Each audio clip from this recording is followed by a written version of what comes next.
Coban audio also shows the same thing that Farley's Coban audio shows, right? I'm sorry, this was Farley's? The one that was released initially was Farley's Coban audio. Okay. The Coban audio from Sergeant Tome's, I believe I'm saying her name right, shows the same thing. Okay, it's not any different. All right. Can you speak to the protocols?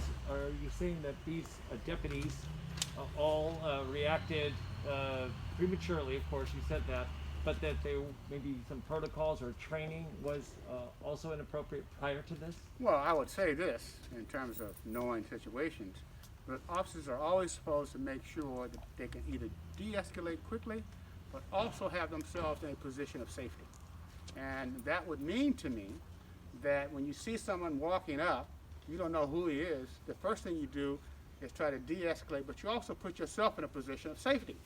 And what I see here is that brick walls over here, that's a place, but also in the back where I saw where the car was, of the truck, if you walk up on and you see that, you should back up and then try to have, in a position of safety, because there was a car and there was a wall, that you then communicate. But you put yourself in a position of safety before you can do that. You should try to do that. Now, what that means here is, was it so fast? I mean, the first thing you want to do is show me your hands. I mean, that's what they say, show me your hands, put your hands up.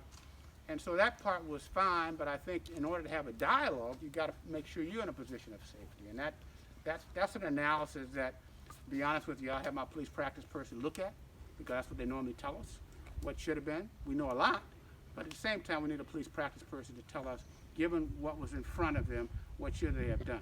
Our view is you're supposed to de-escalate, put yourself in a position of safety, and then communicate. In addition, as far as Valerie Lee is concerned, they were supposed to, before determining that someone is dead, right? And that is in the circumstance where there is visible brain matter, right? Which is not the case here, right? That is in the circumstance of obvious death, such as there being visible brain matter. And that's not the case. You're supposed to give a CPR, chest compressions for about 20 minutes. You're supposed to check pulse. You're supposed to see if there's any stimulus or response to stimulus, that is either pain stimulus, verbal stimulus, right? Or maybe even light in the eyes. None of that was done.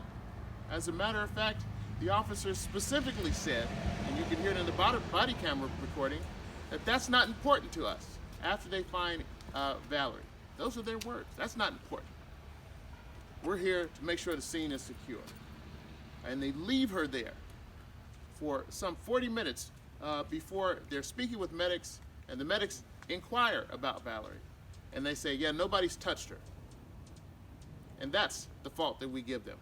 There's no aid given to this woman who's in obvious need of medical help, right? Obvious need, undoubtedly. She needed help. And they prevented medics from coming in, saying, look, we haven't secured the scene yet, so you have to stay outside. No matter the fact that there's this woman lying on the ground, in anguishing pain, I'm sure, may have gone unconscious. That doesn't mean that she deserved to be disregarded completely. Did the coroner determine the time of death, and is that a piece of evidence you have? So the time of death, interestingly enough, that they determined was 8:42, right? Which is interesting because law enforcement got here at about 8:34. And before they can determine the time of death, they're supposed to give 20 minutes of chest compressions and do follow all these other protocols that they did not do.